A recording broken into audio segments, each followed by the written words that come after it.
नमस्ते दोस्तों, स्वागत है आपका उपागम एकेडमी पे। दोस्तों चलिए आज हम बात करेंगे मध्यकालीन भारत में इतिहास के पार्ट 4 में।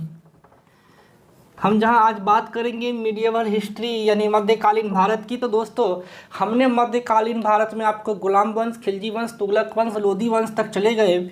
इस दौरान दोस्तों 13वीं से 16वीं शताब्दी लगभग दोस्तों 1300 से 1550 मान लो या 1600 मान लो। इस दौरान दोस्तों बहुत सारे स्वतंत्र राज्य भारत में हो गए। बहुत सारे स्वतंत्र राजा अपने अपने क्षेत्रों में आप शासन करने लगे, क्योंकि इस समय जो मेन दिल्ली सल्तनत थी, जो दिल्ली पे जो राजा थे, उनकी जो पकड़ थी स्वतंत्र राज्यों में वह कमज़ोर पड़ गई और राजा अपने आप को स्वतंत्र घोषित कर राज्य करने लगे, जिसमें बंगाल, मालवा, मेवाड़, कश्मीर, जौनपुर ये सभी फेमस हो गए। और इसके अलावा दक्षिण भारत में दो प्रमुख राजवंश हुए। एक विजयनगर साम्राज्य से दो प्रमुख राजवंश नहीं, दो प्रमुख क्षेत्र के अंदर बहुत सारे राजवंश हुए। एक विजयनगर, दूसरा बहमनी राज्य, जिसमें बीजापुर, गोलकुंडा, अहमदनगर आता था। और विजयनगर जिसमें दोस्तों कर्नाटक के जो पूर्वी पश्चिमी भाग थे, और बहमनी में कर्नाटक के पूर्वी और आंध्र प्रदेश, तेलंगाना के कुछ भाग आते थे। तो आज की वीडियो में हम स्वतंत्र राज्य के बारे में पढ़ेंगे, और अगले वीडियो पार्ट 4 के बाद पार्ट 5 में हम लोग पढ़ेंगे विजयनगर साम्राज्य के बारे में। तो स्वतंत्र राज्यों के बारे में चलिए दोस्तों हम अब शुरुआत करते हैं। तो चलिए दोस्तों अब हम बात करते हैं आपको स्वतंत्र राज्य में। पहला राज्य है जौनपुर। जौनपुर की स्थापना दोस्तों हमने फिरोज शाह तुगलक के बारे में बताया कि इन्होंने 300 से अधिक शहरों को बसाया था। तो फिरोज शाह तुगलक ने अपने भाई जौना खां के याद में जौनपुर शहर को बसाया। और जब तुगलक वंश अपने पतन की ओर था, उस समय मलिक सरवर, जिसको ख्वाजा जहान कहते हैं, उन्होंने इसमें एक स्वतंत्र राज्य, मतलब यह जो जौनपुर था पहले तुगलक वंश के अधीन था। मान लो कि यह पूरा का पूरा क्षेत्र तुगलक वंश है और यह जौनपुर है, तो यह पूरा का पूरा तुगलक वंश के अंदर था। लेकिन जब तुगलक वंश पतन की ओर, ख़त्म होने की ओर आया, तो यहाँ पे एक शासक हुआ मलिक सरवर, और वह बोला कि हम इंडिपेंडेंट है, इस क्षेत्र पे मेरा कब्जा है, इधर से आओगे तो मार दिए जाओगे। और स्वतंत्र राजवंश किसने स्थापना की? तो मलिक सरवर ने। दोस्तों बीएड के दृष्टिकोण से ये सभी इम्पोर्टेंट है। एक स्टार मारा हुआ पॉइंट जो पैरा मेडिकल की तैयारी कर रहे हैं उसके लिए इस पूरे वीडियो में, अभी इस पूरे बोर्ड पे जितना लिखा है उसमें बस ये क्वेश्चंस पैरामेडिकल के लिए इंपॉर्टेंट है, बाकी बीएड वालों के लिए है। तो आप देख लेना कि पैरामेडिकल वालों वैसे पढ़ लो सारा। याद रखना कि भारत का सिराज बार बार पूछा गया क्वेश्चंस है कि किसे कहते हैं, तो उसे कहते हैं जौनपुर को। इसके बाद दोस्तों अटला देवी मस्जिद और अटला देवी मंदिर, ये दो क्वेश्चंस इंपॉर्टेंट हैं जो बार बार पूछे जाते हैं, क्योंकि उस समय तुगलक वंश में ये लोग क्या करते थे कि मंदिरों को तोड़ के, देवी देवताओं की मूर्ति को तोड़ के कसाईयों को दे देते थे और वहाँ पे मस्जिद का निर्माण कर देते थे। तो अटला देवी मस्जिद जौनपुर में है, और इसे बनाया था किसने? कन्नौज के शासक विजय चंद्र ने। लेकिन इसे तोड़ के, मंदिर को तोड़ के मस्जिद बना दिया इब्राहिम शाह ने, और दो नए मस्जिद का निर्माण हुआ, एक जामा मस्जिद और एक झंझरी मस्जिद। इसके अलावा एक मस्जिद और था, वो है लाल दरवाज़ा मस्जिद, मोहम्मद शाह ने बनाया था। बस जौनपुर में जितना भी इम्पोर्टेंट पॉइंट है वो आपके सामने। चलिए बढ़ते हैं कश्मीर की ओर। चलिए दोस्तों अब हम बढ़ते हैं कश्मीर और मालवा के तरफ। तो कश्मीर में दोस्तों स्वतंत्र हिंदू राज्य की स्थापना 1301 में सुहादेव ने की थी, जबकि प्रथम मुस्लिम राजवंश की स्थापना शाहमीर ने की थी। आपको याद होगा कि आज़ादी के समय राजा हरि सिंह उस समय कश्मीर के शासक हिंदू शासक थे, न कि एक मुस्लिम शासक था। और कश्मीर का अकबर, ये क्वेश्चन बार बार पूछा जाता है। जैन उल आबदीन को बोला जाता है, ये बहुत ही आबदीन, ये बहुत ही सहिष्णुता था, ये हिंदू धर्म मुस्लिम धर्म को समानता रखता था। इन्होंने बहुत सारे धार्मिक कर्म किए, महाभारत को फारसी में लिखाया, रामायण को, राजतरंगिणी को, संस्कृत के बहुत सारे ग्रंथों को फारसी में लिखवाया, और अंतिम में कश्मीर को अकबर ने 1588 में मुगल साम्राज्य में मिला लिया। इसके बाद आते हैं मालवा की तरफ। तो मालवा की स्थापना दिलावर खां ने की थी। किसने? दिलावर खां ने। इसमें दोस्तों कुछ इंपॉर्टेंट है, राजा का नाम है, याद नहीं रखना है। रखना क्या है? मांडू का किला, हिंडोला भवन और दरबार हॉल, इसका निर्माण कराया था हुसंग शाह ने। इसका निर्माण कराया था हुसंग शाह ने। दोस्तों मांडू के किला में एक इम्पोर्टेंट पॉइंट है, मेरा पेन कहाँ गया, वो है दोस्तों दिल्ली दरवाज़ा। इस दरवाजे का, इस किले का जो मुख्य द्वार है उसको बोला जाता है दिल्ली दरवाज़ा। इसे आप याद रखना, एक स्टार पॉइंट यहाँ मार देना। पैरामेडिकल के लिए हम फिर बोल देते हैं कि सिर्फ आपको कश्मीर का अकबर कौन था वो याद रखना है, और मांडू का किला याद रखना है कि दिल्ली दरवाज़ा किस किले का एक भाग है। तो मांडू के किले का निर्माण हुसैन शाह ने करवाया। बाज बहादुर और रूपवती का महल, हमने बोला कि दोस्तों उस समय जो शासक होते थे हिंदू मंदिर मूर्तियों को तोड़ते थे, लेकिन एक मुस्लिम शासक था दोस्तों, और उस मुस्लिम शासक का नाम था सुल्तान नसरुद्दीन शाह। सुल्तान नसरुद्दीन शाह ये एक रानी रूपमती का फैन हो गया, मतलब क्या बोलते उसको, प्यार में पड़ गया, और उसी के याद में इसने बनाया। किसने?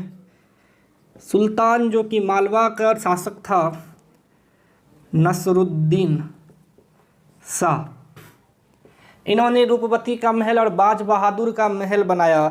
सुल्तान नसरुद्दीन शाह वैसे तो क्रूर और अत्याचारी था, और यह जो है क्या कहते हैं वो, मतलब जनता को क्या बोल रहे हैं उसको, मतलब कर के बोझ में, मतलब उसके हितों के बारे में नहीं सोचता था, ज़बरदस्ती कर वसूलता था, ज़बरदस्ती टैक्स लेता था। और जहाज महल का निर्माण गयासुद्दीन खिलजी ने किया था, क्योंकि ये खिलजी वंश दिल्ली वाला नहीं था, ये लोग खिलजी वंश के ही कुछ अंश थे जो कि इधर उधर स्वतंत्र राजवंश बना के रहने लगे। लेकिन ये लोग एक्चुअल में दिल्ली सल्तनत के भाग नहीं थे। दिल्ली सल्तनत का भाग जब तुगलक वंश, लोधी वंश और उसके दौरान जो छोटे छोटे राज्य उभर के आए, जैसे कश्मीर, मालवा, और वहाँ के जो शासक थे उन्होंने जो कुछ निर्माण करवाया, जैसे जहाज महल गयासुद्दीन खिलजी ने बनवाया था। चलिए दोस्तों अब बढ़ते हैं कुछ और स्वतंत्र राज्य की ओर। चलिए दोस्तों अब हम बात करते हैं दो और स्वतंत्र राज्यों की। पहला है बंगाल और दूसरा है गुजरात। तो बंगाल में स्वतंत्र शासक हाजी इलियास था। दोस्तों बंगाल को हमने देखा कि हमने बोला दोस्तों कि दिल्ली सल्तनत जब यहाँ से बंगाल की तरफ बढ़ा था, तो दिल्ली से बंगाल बहुत दूर पड़ता है, लगभग 1300 से 1400 किलोमीटर। उस समय दोस्तों मोहम्मद बिन बख्तियार खिलजी का शासन हुआ करता था, और मोहम्मद बिन बख्तियार खिलजी बंगाल पे अपना शासन करता था दिल्ली से। लेकिन जैसे जैसे बख्तियार खिलजी वंश ख़त्म हुआ, यहाँ पे दोस्तों एक हाजी इलियास आए, और जब यहाँ पे शासन व्यवस्था दिल्ली से कमज़ोर हुआ, इसे हरा के पूरे बंगाल पे एक नया राजवंश स्थापित किया, और उसके शासक बने हाजी इलियास। ठीक इसी तरह गुजरात के इस भाग पे दोस्तों जफ़र खान ने भी दिल्ली सल्तनत को बोला, ना बेटा तेरे से ना हो पाएगा, तुम छोड़ दो, हम करेंगे शासन। और जफ़र खान सुल्तान मुजफ्फर शाह की उपाधि लेके एक गद्दी पे बैठ गया। इसके बाद दोस्तों ये बंगाल है, इसमें दोस्तों 2 पॉइंट मात्र पढ़ लीजिएगा कि बरसोना का कदम रसूल मस्जिद, ये बीएड वालों के लिए इम्पोर्टेंट है, पैरामेडिकल में इसमें एक भी पॉइंट इम्पोर्टेंट नहीं है। बरसोना का कदम रसूल मस्जिद नसरुद्दीन नुसरत शाह ने, और पांडुआ में अलाउद्दीन मस्जिद, अदीना मस्जिद सुल्तान सिकंदर शाह ने बनाया था। और अहमदनगर शहर की स्थापना कौन नदी के किनारे है दोस्तों? साबरमती नदी के किनारे अहमद शाह ने शहर की स्थापना की, और 1572 में अकबर ने इसे मिला दिया।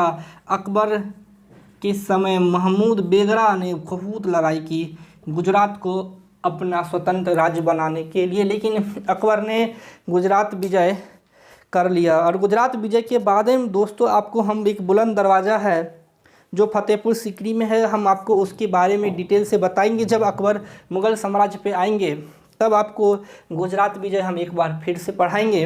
अभी हमें मेवाड़ और खानदेश, शायद 2 ऐसे और स्वतंत्र राज्य हैं, चलिए उसके बारे में चर्चा करते हैं। दोस्तों अब हम बढ़ते हैं मेवाड़ की तरफ। आपने मेवाड़ के बारे में बहुत सुना होगा। यह सबसे प्रसिद्ध, सबसे प्रतापी शासकों का क्षेत्र रहा है, वीरों का क्षेत्र रहा है। यहाँ पे महाराणा प्रताप, राणा सांगा, रंगा कुंभा जैसे शासक हुए जिन्होंने हार नहीं मानी, लेकिन सामने वाले अगर अपने आप को जीत गए, बोलते भी होंगे तो भी वो कहते होंगे कि नहीं, हम यह वास्तविक जीत नहीं जीत पाए हैं। मतलब अकबर ने जब 1576 में हल्दी घाटी का युद्ध किया, वह बहुत ही प्रभावित हुआ महाराणा प्रताप के वीरता से। महाराणा प्रताप अपने आप में एक क्या कहते हैं उसको, तोप के गोले के बराबर था, जिसने मुगल साम्राज्य की एकदम नींव हिला के रख दी थी। इसी राजवंश में दोस्तों आता है, मेवाड़ में घोलियत राजवंश था। आपने फिल्म देखा है पद्मावत, राजा रत्न सिंह और अलाउद्दीन खिलजी का युद्ध तो आपने देखा ही होगा। 1303 में अलाउद्दीन खिलजी ने जो दिल्ली पे था, अलाउद्दीन खिलजी ने उस समय खिलजी वंश 1290 से 1320 हम पढ़ा चुके हैं। इस दौरान वो अलग अलग क्षेत्रों को जीतने चला और चल दिया। कहाँ? 1303 में मेवाड़ में उन्होंने राजा रत्न सिंह को बोला कि आप अपनी पत्नी को मेरे हवाले कर दो, हम मेवाड़ को छोड़ देंगे। राजा रत्न सिंह ने वीरता से लड़ा और पीठ पर वार किया अलाउद्दीन खिलजी ने रत्न सिंह के। फिर भी यह इसको हरा दिया और दिल्ली सल्तनत में मिला दिया मेवाड़ को। किसने? अलाउद्दीन खिलजी ने। और यह तुगलक वंश तक, जब तक तुगलक रहे तब तक दिल्ली सल्तनत का भाग रहा। लेकिन फिर सिसोदिया वंश के एक शासक आए हम्मीर देव, और इन्होंने तुगलकों को एकदम ईंट से ईंट बजा दिया और मेवाड़ को स्वतंत्र कर दिया। इसके बाद आपको इसी वंश के 3 बहुत ही प्रतापी राजा हुए, राणा कुंभा, राणा सांगा और महाराणा प्रताप। हालांकि राणा सांगा और महाराणा प्रताप को दिखाया जाता है कि वो मुगलों से हार गए। बाबर ने उस समय तुर्की युद्धनामा, एक तुगलकी युद्धनामा जिसमें तोप के गोले, यह जो तोप का है, पहली बार बाबर ने भारत में यूज किया, जिसमें तोप के गोले गिरते थे और बहुत सारे लोग एक ही बार में उस युद्ध में मारे गए। इसीलिए यह युद्ध तो मुगलों ने जीता, लेकिन राणा सांगा और महाराणा प्रताप की वीरता अभी तक किताबों में, अभी तक इतिहास में अपने आप में स्वर्णिम अक्षरों में दर्ज है। विजय स्तंभ के बारे में इस तीनों को अगर पैरामेडिकल वालों याद रखना और बीएड वालों दोनों, ये 3 क्वेश्चंस एग्जाम में अपने आप को बहुत बार रिपीट किए हैं। 1448 में राणा कुंभा ने अपने विजय उपलक्ष्य में विजय स्तंभ बनाया और वो चित्तौड़गढ़, यह जो मेवाड़ है आज का उदयपुर है, उदयपुर का किला बहुत ही प्रसिद्ध है, आप एक बार जाके देखना। यहाँ पे दोस्तों उन्होंने एक स्तंभ बनाया और इस स्तंभ पे दोस्तों उन्होंने मशाल जला दिया। यह जलता रहा, अब आदि काल तक जलता रहा। और यह मशाल हिंदू शासकों की वीरता का, हिंदू शासकों के जो क्या कहते हैं उसको, युद्ध कौशल का एक प्रमाण रहा, उसके विजय का प्रमाण रहा। और यह कहाँ पे है दोस्तों? चित्तौड़गढ़ में है। और उस समय मेवाड़ की राजधानी चित्तौड़गढ़ में थी। और राजस्थान चित्तौड़गढ़, मेवाड़ कहाँ पड़ता है अभी? राजस्थान, उदयपुर, चित्तौड़गढ़ में। खानवा का युद्ध, हमने बाबर के सभी युद्धों को आपको मुगल साम्राज्य में पढ़ाएंगे। 1527 में मेवाड़ के राजा राणा सांगा के साथ बाबर ने युद्ध किया, बाबर जीत गया। और फिर हल्दी घाटी का युद्ध 1576 में हुआ था, लिख लेना 1576 में, जिसमें अकबर जीता। लेकिन महाराणा प्रताप ने, कहा जाता है कि घास से बनाई हुई रोटी खाई, और लेकिन अकबर के हाथ नहीं लगे। अकबर एकदम हाथ मलता रह गया। वो जीत के भी एकदम बेचैन रहा, क्योंकि वो इस जीत को जीत नहीं मान पाया, क्योंकि उसने महाराणा प्रताप को नहीं केवल युद्ध को जीता। तो चलिए दोस्तों, इसके बाद हम अगले वीडियो में यानी पार्ट 5 में विजयनगर और बहमनी राज्य जो कर्नाटक और आंध्र प्रदेश के क्षेत्रों के आसपास 13वीं से 15वीं शताब्दी में संगम वंश, तुलुक वंश, सुलुभ वंश, हरियर एंड बुक्का, उसके बाद कृष्णदेव राय, और उसके बाद बहमनी साम्राज्य में हम लोग पढ़ेंगे कुली कुतुब शाह, मलिक अहमद। चलिए दोस्तों, आज के लिए इतना ही। धन्यवाद। हमें उम्मीद है कि आपको वीडियो अच्छा लग रहा होगा। आप कमेंट करें, आप हमें प्रोत्साहित करें ताकि हम आपको बहुत जल्द पैरामेडिकल और बीएड में आपको बहुत अच्छा कॉलेज मिले और आप रैंक में हमेशा अप में रहें। हमें पता है रैंक तो आप ले आओगे, रैंक लाना मेरा मकसद नहीं, मेरा मकसद आपको टॉप कॉलेज दिलाना है और वो हम पूरा करके रहेंगे। आप बस अपना सहयोग हमें देते रहें। धन्यवाद दोस्तों।